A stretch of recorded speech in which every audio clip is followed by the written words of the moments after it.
नमस्कार, मैं हूं doctor Preeti Sharma, senior consultant pulmonology, critical care and sleep disorders at healing hospital, sector 34, Chandigarh. मैं आज आपको कुछ फेफड़े की बीमारियों के बारे में बताऊंगी। फेफड़े से रिलेटेड बहुत सारी बीमारियां हैं जिनको हम अलग अलग ग्रुप्स में भी कैटेगराइज करते हैं। मतलब कि कुछ बीमारियां हैं जिसमें सांस जब हम अंदर खींचते हैं या बाहर लेते हैं उसमें ऑब्स्ट्रक्शन, मानो कि दिक्कत आ रही है कि अगर आपने जितना सांस अंदर खींचा उतना बाहर नहीं दे पाएंगे। उसकी वजह से अंदर ऑक्सीजन की कमी हो सकती है और बहुत सारी बीमारियां उत्पन्न होती हैं, जिसमें क्या है, सबसे इम्पॉर्टेंट है दमे की शिकायत या एस्थमा की शिकायत, जो कि बहुत कॉमनली हमारी देखा जाता है। इसमें क्या होता है कि जो नाड़ियाँ जिनसे हम सांस लेते हैं वो नाड़ियाँ सिकुड़ जाती हैं, उनके आसपास इतने सेल्स इकट्ठे हो जाते हैं या बलगम इकट्ठी हो जाती है कि उन नाड़ियों में सांस अंदर लेने की प्रतिक्रिया खराब हो जाती है और बाहर नहीं निकाल पाते हैं। ऐसे ही एक बीमारी है सीओपीडी। सीओपीडी को कहते हैं क्रॉनिक ऑब्स्ट्रक्टिव पल्मोनरी डिजीज़। ये भी फेफड़ों की एक गंभीर बीमारी है जिसको अगर हम समय से ट्रीट ना करें तो आगे चल के बहुत गंभीर हो जाती है। आपको डेथ तक का खतरा हो सकता है अगर सीओपीडी की बीमारी पकड़ में नहीं आती है। तो एस्थमा और सीओपीडी हमारी सांस लेने की प्रतिक्रिया से रिलेटेड हैं और इनमें सांस लेने में ही तकलीफ होती है। इंसानों को खांसी आती है, ज़्यादा छाती में जकड़न रहती है, ये वाले सिम्टम्स रहते हैं। इस तरह के सिम्टम्स रहते हैं तो हम इन बीमारियों को एक ऑब्स्ट्रक्टिव लंग डिजीज़ का नाम देते हैं और इनके लिए हम सांस के टेस्ट करते हैं, जिसमें सबसे इम्पॉर्टेंट हम करते हैं लंग फंक्शन टेस्ट या पीएफटी या स्पायरोमेट्री के नाम से जाना जाता है, जिससे हम फेफड़े की कैपेसिटी देखते हैं कि जो ऑब्स्ट्रक्शन आ रही है, जो दिक्कत आ रही है सांस छोड़ने में, वो कितनी है, इस टेस्ट से पता लगा सकते हैं। एक इसके साथ एसोसिएटेड होती है, कई लोग कहते हैं कि हमें बहुत ज़्यादा बलगम बनती रहती है हर समय, कई बार बचपन से या काफ़ी लंबे टाइम से खांसी या बलगम बहुत ज़्यादा बन रही है। वो भी एक मिक्स बीमारी है जिसको ऑब्स्ट्रक्टिव लंग डिजीज़ की कैटेगरी में डालते हैं, जिसको कहते हैं ब्रोंकीएक्टेसिस। इसमें बहुत ज़्यादा बलगम बनना और बारी बारी इन्फेक्शंस होना छाती में कॉमन है। हर कुछ साल बाद, महीने बाद बलगम इकट्ठी होती है और आप बीमार हो जाते हैं, बुखार होता है, हरी, पीली, काली बलगम तक आती है। तो इसके बहुत सारे कीटाणु होते हैं जिसकी वजह से ब्रोंकीएक्टेसिस हो सकता है। इसके अलावा ऑब्स्ट्रक्टिव लंग डिजीज़ के अलावा कुछ बीमारियां ऐसी हैं जो फेफड़े में सिकुड़न पैदा करती हैं।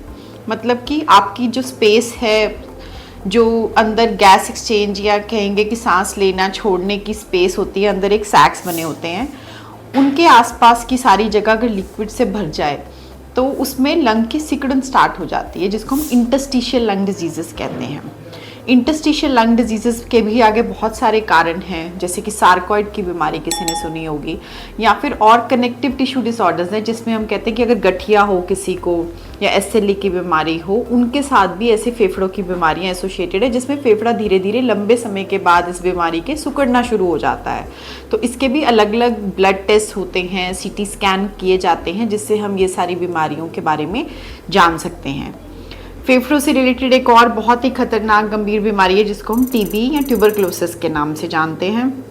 इसमें फेफड़े में एक माइकोबैक्टीरियम कीटाणु है ट्यूबरक्लोसिस वाला, जो अगर फेफड़े में पनप जाए तो उससे लंबी बीमारी हो सकती है, जिसको हम टीबी कहते हैं। तो इसमें भी ज़्यादातर बुखार लंबे समय तक रहना, आपको 3, 4, 5 महीनों में हर रोज़ बुखार आ रहा है, खांसी लंबे समय तक रह रही है, इतने महीने हो गए खांसी ठीक नहीं हो रही है, या फिर आप कमज़ोर होते जा रहे हैं, आपको भूख नहीं लग रही है, तो ये सारे अगर सिम्टम्स हैं तो टीबी की तरफ इशारा करते हैं, जिसके लिए हमारे देश में बहुत सारे प्रोग्राम्स चल रहे हैं ताकि हम इसको पहचानें और इसको ट्रीटमेंट कर पाएँ। टीबी के अलावा और भी कुछ बीमारियां जो फेफड़े से रिलेटेड है, इन्फेक्शंस, जो लंग की इन्फेक्शंस हैं जो कि कुछ समय के लिए होती हैं, जैसे कि किसी को निमोनिया हो गया। निमोनिया क्या है? एक लंग की इन्फेक्शन है। इसके भी कई कारण हो सकते हैं, जिसमें कोई बैक्टीरियल कीटाणु होता है या कोई वायरस होता है या फंगस होता है। अलग अलग तरह के कीटाणु निमोनिया कर सकते हैं जो कि लंग इन्फेक्शन है। इसमें इमीडिएटली कई बार हॉस्पिटलाइजेशन की ज़रूरत पड़ती है। आपको बहुत ज़्यादा तेज़ बुखार है जो कांपी के साथ आ रहा है, खांसी है, सांस लेने में तकलीफ़ हो रही है, आपके ऑक्सीजन लेवल्स गिर सकते हैं, जो कि हमने सब कोविड निमोनिया में भी देखा है। तो निमोनिया इज़ बेसिकली एक लंग इन्फेक्शन है। तो infection, obstruction, interstitial lung diseases, TB, और इसके अलावा एक और सेट ऑफ डिजीजेस हैं जिनको हम कहते हैं प्लूरल डिजीजेस। इससे मतलब है कि लंग के आसपास एक लेयर्स हैं जिनको हम प्लूरा कहते हैं, उनमें कुछ भी दिक्कत होती है तो उसको प्लूरल डिसऑर्डर्स के नाम से जाना जाता है। इसमें क्या होता है कि या तो उन लेयर्स में पानी भर जाता है, जिसमें हम कहते हैं कि फेफड़े के बाहर पानी भर गया है, या उसकी हम जांच करें या आगे देखें, उसको प्लूरल इफ्यूजन कहा जाता है। या फिर इनमें हवा भी भर जाती है जिसको हम कहते हैं न्यूमोथोरैक्स। तो ये सारी बीमारियां ऐसी हैं जो फेफड़े की लेयर से रिलेटेड हैं। प्लूरल इफ्यूजन जो है वो भी कई कारणों से हो सकती है। कोई एक्यूट बैक्टीरियल इन्फेक्शन भी हो सकती है कि एकदम से कुछ हुआ तो ऐसा पानी भर गया, या फिर टीबी की वजह से भी पानी भर सकता है लंग्स की लेयर्स के अराउंड। या फिर और भी कारण होते हैं कि जैसे जो किडनी के मरीज़ हैं, या फिर जिनको थायराइड है या हार्ट डिजीज़ है, उनके दोनों फेफड़ों के आसपास थोड़ा थोड़ा पानी भर सकता है, जिसको हम ट्रांसुरेटिव इफ्यूजन्स कहते हैं। प्लूरल इफ्यूजन्स के अलावा न्यूमोथोरैक्स की बात करें, वो ज़्यादातर ट्रॉमा रिलेटेड होता है या किसी इंजरी के बाद होता है। किसी को कोई चोट लगी, किसी ने कोई भारी भरकम काम कर लिया तो ऐसा कुछ एकदम से फेफड़ा फट जाता है जिसको बोलते हैं, तो लेयर्स में हवा भर जाती है जिसको न्यूमोथोरैक्स के नाम से जाना जाता है। तो इसमें हमें कई बार एक ट्यूब डालनी पड़ती है जिससे हवा बाहर निकालनी पड़ती है, उसको आईसीडी इंसर्शन कहते हैं। तो ये न्यूमोथोरैक्स का ट्रीटमेंट होता है। या फिर कुछ बहुत टॉल लोगों में या कई यंग बच्चों में भी ऐसा देखा जाता है जिसको स्पॉन्टेनियस न्यूमोथोरैक्स कहते हैं। इसके अलावा कुछ प्लूरल डिजीजेज होती हैं जिसमें पस भर जाती है लंग्स में, तो उसके लिए एंटीबायोटिक्स वगैरह देनी चाहिए जिसको एम्पाइमा कहते हैं। तो ये सारी प्लूरल डिसऑर्डर्स हैं। या फिर अगर कभी कोई कैंसर की तरफ भी जाए तो प्लूरल कैंसर्स भी होते हैं जिनको मेसोथेलियोमा के नाम से जानते हैं। इन सब के अलावा एक लास्ट इम्पॉर्टेंट बीमारी है लंग कैंसर, जो कि मरीज़ों में आजकल बहुत ज़्यादा देखा जा रहा है, खास करके स्मोकर्स की कैटेगरी में।